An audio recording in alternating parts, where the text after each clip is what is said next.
Assalamualaikum warahmatullahi wabarakatuh.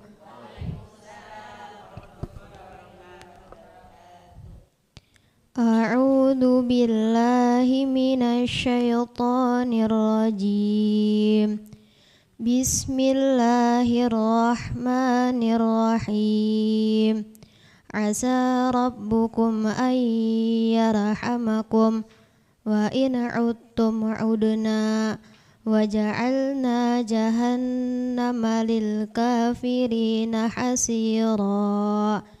Inna hadzal qur'ana yahdi lillati hiya aqwam wa yubashshirul mu'minin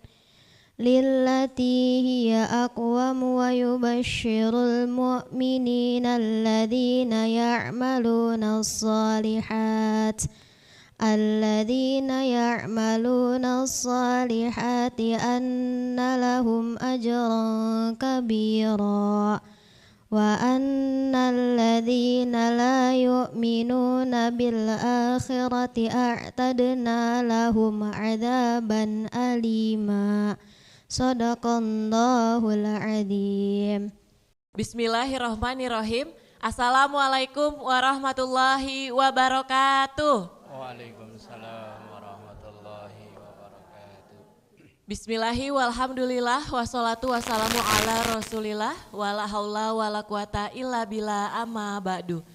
Pertama-tama mari kita panjatkan puji dan syukur atas kehadirat Allah Subhanahu wa taala yang telah melimpahkan rahmat serta karunia-Nya kepada kita sehingga di pagi hari ini, di hari yang berbahagia ini kita kembali bersilaturahmi di acara ngobrol perkara ilmu. Ngopi yuk. Sebelumnya saya akan terlebih dahulu menyapa Bapak Ustadz Ahmad Haris Riswanto. Assalamualaikum Pak Ustadz. Waalaikumsalam warahmatullahi wabarakatuh. Kabarnya gimana Pak Ustadz? Alhamdulillah sehat, baik. Alhamdulillah baik. Jamaah ibu-ibu yang ada di lokasi gimana kabarnya Bu? Alhamdulillah sehat. Semoga kesehatan ini juga bisa dirasakan oleh seluruh pemirsa Sinpo TV dimanapun berada. Nah pemirsa, topik ngopi kita pada pagi hari ini yaitu terkait etika muslim terhadap Al-Quran. Nah untuk penjelasan lebih lanjutnya kita akan langsung saja mendengarkan. Silahkan Pak Ustadz. Baik. Assalamualaikum warahmatullahi wabarakatuh. Alhamdulillahilladzi anzalal Qur'an hudal linnasi wa bayyinatin minal huda wal furqan. Wassalatu wassalamu ala sayyidina Muhammadin sallallahu alaihi wasallam wa ala alihi wa ashabihi ila yaumil ziham amma ba'du. Jamaah yang dimuliakan Allah dan pemirsa Sinpo TV dimanapun berada, semoga Allah terus mengalirkan rahmahnya untuk kita semuanya, amin ya rabbal alamin. Di pagi yang berbahagia ini obrolan kita tentang etika seorang muslim terhadap Al-Quran. Bahwa apapun yang berkenaan dengan Al-Quran semuanya menjadi mulia dan istimewa. Malaikat yang menurunkan Al-Quran, yang membawa turunnya Al-Quran, malaikat Jibril menjadi malaikat termulia. Bulan diturunkannya Al-Quran, bulan Ramadan menjadi bulan termulia. Malam turunnya Al-Quran, nuzulul Quran menjadi malam termulia. Umat yang menerima Al-Quran menjadi umat termulia. Nabi yang menerima Al-Quran menjadi termulia. Bahkan benda-benda mati yang aslinya nggak ada nilainya, tapi kalau bersinggungan dengan Al-Quran, berdekatan dengan Al-Quran akan berubah nilainya. Ini kertas nih ya. Ini kertas. Nah kertas ini ketika di dalamnya ditulis ayat-ayat Al-Quran menjadi mushaf, maka kertas itu menjadi mulia. Untuk menyentuh ini kita harus suci. Ketika dalam keadaan hadas kecil apalagi hadas besar, enggak berani kita. Kita meletakkannya pun enggak sembarangan, enggak berani kita naruh di bawah. Padahal ini kertas. Tapi kenapa kertas ini menjadi istimewa? Karena di dalamnya tertulis ayat Al-Quran. Loh logikanya gimana? Loh sama-sama kertas Bu. Kalau di kertas itu ada tulisannya sertifikat tanah. kemudian ada logo, ada seperangkatnya, itu kertas harganya bisa jutaan, bisa miliaran. Kertas ya. Ibu-ibu nih, kalau lagi sakit puyeng, kok dikasih kertas warnanya merah, ada gambar 2 orang pakai peci, langsung hilang puyengnya, langsung biar sembuh. Padahal itu kertas. Kenapa jadi istimewa? Karena tulisan yang ada. Ini pun begitu. Kulit sapi, kulit kambing, setelah disamak, bersih, itu kalau kumpul Quran, enak dia. Dicium-cium, dikasih minyak wangi, bawahnya pun terhormat. Kumpul kayu kayak di situ tuh, sengsara nasibnya. Duhur dikepuk, asar dikepuk, maghrib dikepuk. Kumpul kayu yang dipegang ibu-ibu yang kecil-kecil itu. Waduh, sengsara juga. Pang, pang. Makanya terlatih, takutnya ntar kalau nyampe rumah anaknya. Semua yang berkenaan dengan Quran menjadi mulia, sampai benda-benda mati pun jadi mulia, apalagi kita umat manusia, umat Islam. Lalu untuk meraih kemuliaan dengan Al-Quran itu bagaimana? Paling tidak etika kita, sikap kita terhadap Al-Quran itu ada 5. Yang pertama, mengimaninya. Karena iman kepada kitab Allah termasuk bagian dari rukun iman. Rukun iman ada berapa, Bu? Belum, masih sama? Oh, kirain 2025 ada perubahan gitu. Pemerintahan baru juga tetap sama, rukun iman 6 ya. Lah, dari 6 rukun iman itu salah satunya adalah iman kepada kitab Allah. 4 kitab Allah yang diturunkan kepada para nabi, yang 3 bagi kita hanya wajib mengimani, termasuk Quran juga kita wajib mengimani. Apakah hanya sekedar mengimani? Enggak. Bahwa semua yang disampaikan oleh Quran, yang dikabarkan oleh Quran, walaupun otak kita dan hati kita kadang enggak terima, kita wajib percaya. Kan banyak kan yang disampaikan oleh Quran, yang ibu-ibu itu kayaknya otaknya enggak terima. Contoh, dalam hal warisan, kalau Quran itu yang dapat warisan bukan hanya anak, tapi saudara juga dapat, kakak, adik, kalau masih punya orang tua ya orang tua. Misalnya orang yang meninggal itu masih muda, umur 40-an umpama, kan mungkin umur 40-an kan masih punya bapak, punya ibu. Begitu dia meninggal, bapak ibunya dapat warisan, kakak adiknya dapat warisan, bukan hanya anak. Sementara di Indonesia yang berlaku yang dapat warisan hanya anak. Begitu baca Quran, loh kok kakak dapat sih? Protes kan ya? Protes. Otak kita protes. Karena kadang otak dan hati kita ini memang bertentangan dengan Quran. Lah kita kalau memang jadi seorang mukmin pengen mulia dengan Quran, yo sami'na wa ata'na. Apalagi kalau contoh yang kedua, saya yakin gak nerima ini. Kok apal? Lah iya, ibu nggak terima kan yo? Padahal Quran membolehkan, bukan menyuruh, membolehkan. Nyuruh dan bolehin itu kan beda kan? Kalau nyuruh sono, kalau bolehin itu silahkan. Silahkan bagi yang memenuhi syarat. Tapi kalau enggak, fawahidah, satu saja. Lah Quran itu banyak menyampaikan hal-hal yang kadang otak dan hati kita enggak terima. Ada otak kita yang enggak nyampai karena memang belum pernah lihat surga, neraka, pahala, siksa, dosa. Pernah lihat? Ini datang ke sini tujuannya nyari apa? Yang dicari bentuknya kayak apa? Apa bentuknya lonjong, apa bulat, apa gepeng ya enggak tahu. Tapi wajib kita yang disampaikan oleh Quran iman. Karena etika kita yang pertama adalah iman. Insya Allah lanjutannya wallahu a'lam bishawab. Baik, terima kasih Pak Ustadz. Usai jeda kita akan lanjut ngobrolnya terkait etika muslim terhadap Al-Quran. Tetap di Ngopi Yuk.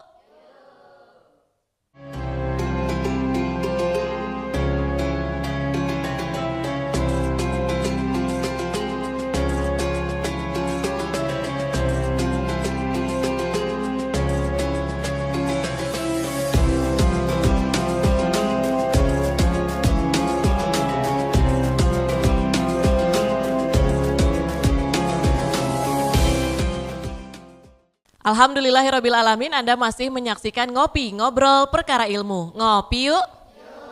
Sebelum kita lanjut ngobrol terkait etika muslim terhadap Al-Quran, terlebih dahulu akan dibuka untuk sesi tanya jawab. Untuk dua orang penanya, silahkan sebutkan nama dan juga pertanyaannya. Bismillahirrahmanirrahim. Assalamualaikum warahmatullahi wabarakatuh. Nama saya Siti Zubaidah. Izin tanya Pak Ustadz, benarkah Al-Quran bisa mendatangkan syafaat? Mohon penjelasannya. Wassalamualaikum warahmatullahi wabarakatuh.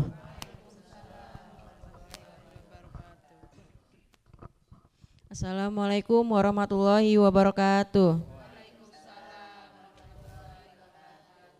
Nama saya Marni dari Bekasi. Saya izin bertanya Pak Ustadz, bagaimanakah hukum ayat-ayat Al-Quran yang dijadikan sebagai media pengobatan? Mohon penjelasannya. Wassalamualaikum warahmatullahi wabarakatuh. Warahmatullahi wabarakatuh.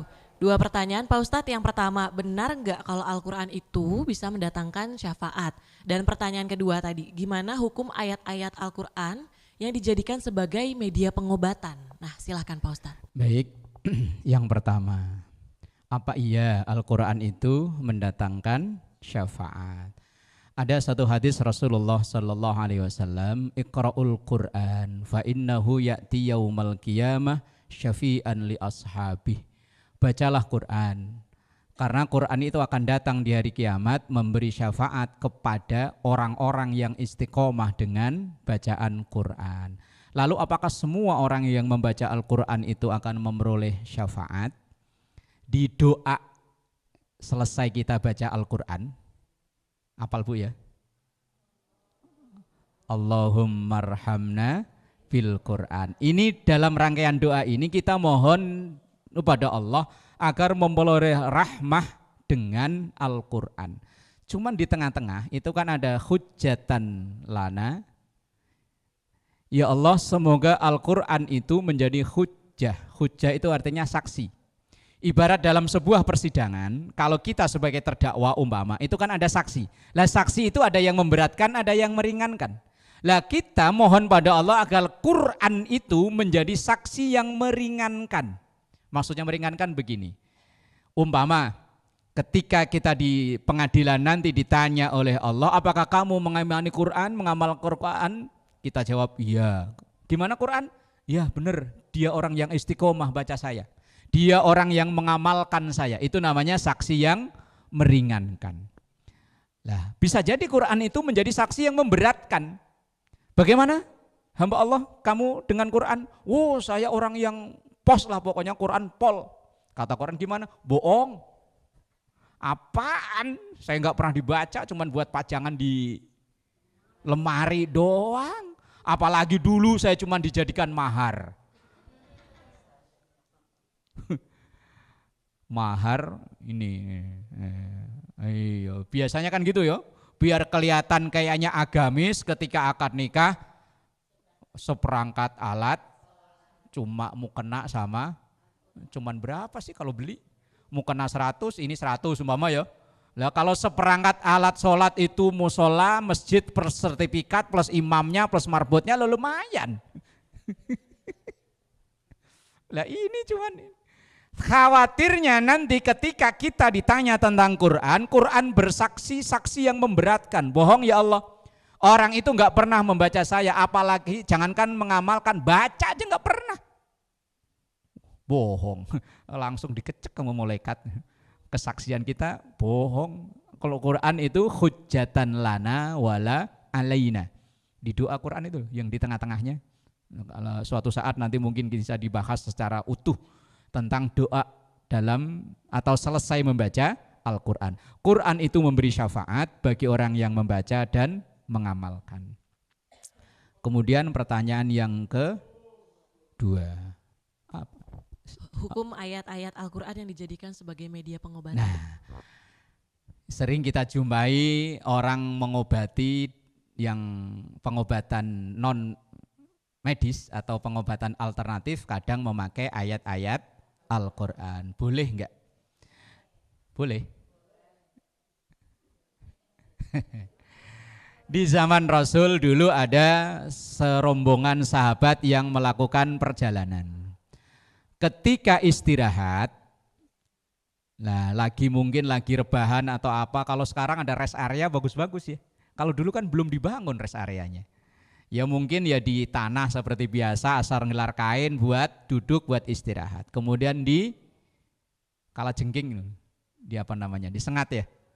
Kemudian salah satu sahabat yang lain mengobati sahabat yang kena kalajengking itu tadi dengan dibacakan Al-Fatihah. Entah mungkin diludahin apa diapa, pokoknya dibacain Al-Fatihah. Karena saking senengnya ia sembuh, orang yang ngobatin tadi dikasih hadiah. Begitu balik ke Madinah, kemudian serombongan sahabat ini bercerita, ya Rasul, tadi di jalan ada kejadian begini, boleh enggak? Kata Rasul, wa nunazzilu minal Qur'ani ma huwa syifa, bahwa Quran itu diturunkan juga sebagai obat. Lah obat ini bisa diartikan obat secara zahir untuk pengobatan penyakit-penyakit itu tadi. Tapi ada yang obat itu ya dijadikan sebagai obat batin. Kalau dulu tombo hati, obat hati itu 5 perkaranya. Di antaranya baca Quran dan maknanya. Bahkan ada saudara-saudara kita yang menekuni khusus pengobatan dengan Quran, yaitu ruqyah. Metode ruqyah. Itu pengobatan-pengobatan yang memakai media ayat-ayat Al-Quran. Cuma kadang ada yang memakai cara yang ada sebagian ulama yang enggak setuju dengan itu. Mungkin ibu pernah ngelihat ada ayat Quran yang ditulis dengan sepotong-sepotong, dikasih tanda bintang, tanda pagar kayak SMS zaman dulu. SMS zaman dulu kan ada tanda bintang, tanda pagar ya. Itu kadang ada mungkin entah wallahu alam itu maksudnya apa, ayat apa, kadang bismillahirrahmanirrahim cuman ditulis ba, sin, mim, alif, lam, ha, cuman ntar ada tanda bintang, tanda pagar di kotak-kotak, taruh di kertas, dibungkus plastik, paku di atas pintu. Nah, wafak apa jimat apa isim itu namanya. Itu yang jimat wafak itu tadi, kalau memang orang yang di dalam rumah itu enggak pernah baca Quran, itu setan, kata setan, cuman segini enggak takut. Jangankan cuman sepotong, nih ditumpuk, beli 100 biji taruh di lemari, tapi kalau enggak pernah baca, kata setan, enggak takut. Itu ibarat orang punya pisau numbuk, tapi pisaunya enggak pernah dipakai. Apa ya ada gunanya? Pisau. Lah iya, selain tumpul kan ya enggak ada gunanya kan. Pisau itu akan ada gunanya kalau dipegang, kemudian di sini ada mangga. Nah, lah cuma ada mangga, ada pisau di sono enggak diapa-apain, cuma diliatin. Ya mana bisa pisau itu gerak sendiri. Itu Quran ya begitu. Walaupun dipaku di atas pintu, di jendela, semuanya ada. Bisa jadi malah orangnya itu kesurupan tiap hari. Setan ditakut-takutin sama begitu, enggak takut. Setan itu takut kalau Quran ini dibaca dan diamalkan. Berarti kalau ditanya boleh enggak? Boleh, asal tidak bertentangan langsung dengan aturan syariat. Wallahu a'lam bishawab. Baik, terima kasih Pak Ustadz, tadi sudah dijawab 2 pertanyaannya. Nanti kita akan lanjut ngobrolnya usai jeda, tetap di Ngopi Yuk.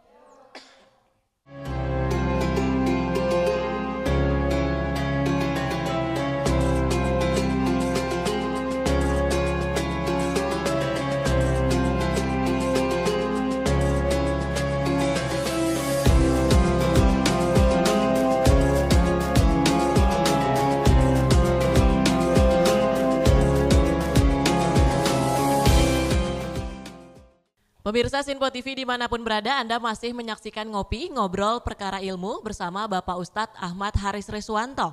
Nah, di segmen terakhir ini kita akan mendengarkan penjelasan lebih lanjut terkait tadi topik ngopi kita, yaitu etika muslim terhadap Al-Quran. Silahkan Pak Ustadz. Baik, jamaah yang dimuliakan Allah dan juga pemirsa Sinpo TV. bahwa tadi di segmen awal saya katakan bahwa etika kita terhadap Al-Quran yang pertama mengimani, yang kedua mempelajari, baik mempelajari bacaannya, mempelajari isinya dan lain-lain. Karena Rasulullah SAW mengatakan khairukum man ta'allamal Qur'an wa 'allamahu. Orang yang terbaik di antara kalian adalah orang yang mau belajar Quran. Lah kalau sampai umur 76 belum bisa, enggak urusan, yang penting masih mau belajar. Yang dinilai itu dalam hadis ini belajarnya. Khairukum man ta'allamal Qur'an, orang yang belajar Al-Quran. Kemudian setelah itu wa 'allamahu, dan ia mau mengajarkannya. Belajar dulu, setelah belajar baru mengajar. Jangan sampai belajar enggak pernah, karena mentang-mentang udah pulang dari Masjidil Haram, pulang-pulang dipanggil Bu Haji, silahkan Bu Haji untuk ngajar, padahal enggak bisa apa-apa. Kemudian yang ketiga, etika kita terhadap Al-Quran adalah mengamalkan. Semampu kita, sebisa kita, apa yang disampaikan oleh Quran kita amalkan. Man qara al-Quran fastadharahu wa ahalla halalahu wa harrama haramahu adkhalahul jannah. Orang yang mengamal Quran, kemudian Quran dijadikan sebagai imam, dijadikan sebagai panutan, dengan menghalalkan yang dihalalkan Quran, dengan mengharamkan yang diharamkan Quran, jaminan orang ini adalah surganya Allah. Kemudian yang keempat, mengajarkan atau mendakwahkan. Lah terus kita gimana? Semampu kita, sebisa kita. Mungkin kita pernah dengar dakwahlah walaupun hanya satu ayat. Balighu anni walau ayatan. Sampaikan dari aku walaupun hanya satu ayat. Semampu sebisa kita. Umpama ada orang datang ke kita, Bu, saya pengen belajar Quran. Kok saya lihat ibu rajin ke majelis taklim, ajarin saya dong. Kalau memang kita mampu, cuman saya bisanya sampai Iqra 3 ya. Ya udah. Nanti kalau Iqra 4 jangan sama saya, sama Ustazah sono. Saya juga ntar bareng sama saya Iqra 4. Yang penting kita mampu, kita merasa mampu dan guru kita udah memberikan lisensi. Lisensi itu apa? Kalau anak santri namanya ijazah. Ijazah itu begini, kita ngaji ke guru, ke ustadz ustazah. Kemudian ustazah kita bilang, Ibu udah patut untuk ngajar, silahkan ngajar. Tapi kalau guru belum memberikan lisensi, jangan. Karena nanti kalau salah itu akan berkesinambungan, dosa akan dosa berkesinambungan. Umpama, ada orang datang ke saya, Pak saya ajarin ini, sementara saya belum bisa. Kemudian saya mengajarkan dengan sok PD-nya, ternyata salah. Orang yang saya ajari tadi, dia ngajar lagi, salah lagi. Ngajar lagi, salah lagi. Kalau terus berapa orang yang jadi korban? Makanya enggak ada istilah berhenti untuk belajar. Walaupun status kita mungkin sehari-hari udah ngajar, anak TPA, anak Iqra dan lain-lain, tapi tetap kita nambah. Siapa tahu dari yang kita pelajari ini ada yang salah. Lah ini namanya mengajarkan dan mendakwahkan. Tugas dakwah itu bukan hanya tugas ustadz, guru, kiai, enggak.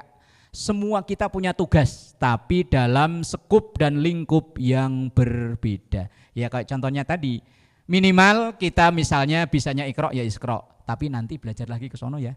Saya takut salah. Nah, solusinya begitu. Jangan belajar ke sono. Oh, nama apaan sini loh? Weh, nyombong itu namanya. Nyombong. Itu etika kita, akhlak kita terhadap Quran, imani, pelajari, amalkan, dakwahkan. Semoga kita menjadi orang-orang yang memperoleh syafaatnya Quran. Amin ya rabbal alamin. Wallahu a'lam bishawab. Baik, terima kasih Pak Ustadz. Semoga topik ngopi kita pada pagi hari ini bisa bermanfaat bagi seluruh pemirsa Sinpo TV dimanapun berada. Akhir kata saya Tiara Dianti mewakili seluruh kerabat kerja yang bertugas. Pamit undur diri, terima kasih. Wassalamualaikum warahmatullahi wabarakatuh. Nastaghfirullahaladzim laqal ma'bud ya dzal jalali wal ikram. Bismillahirrahmanirrahim. Allahumma ij'alna auladana wa ahlana wa dhurriyyatana من أهل العلم وأهل الخير وأهل القرآن ولا تجعلنا وإياهم من أهل الشر والضير والإسيان صلى الله على سيدنا محمد وعلى آله وصحبه وسلم والحمد لله رب العالمين اللهم ارحمنا بالقرآن واجعله لنا إماما ونورا وهدى ورحمة اللهم ذكرنا منه ما نسينا وعلمنا منه ما جهلنا وارزقنا تلاوته آناء الليل وأطرافا واجعله لنا حجة يا رب العالمين.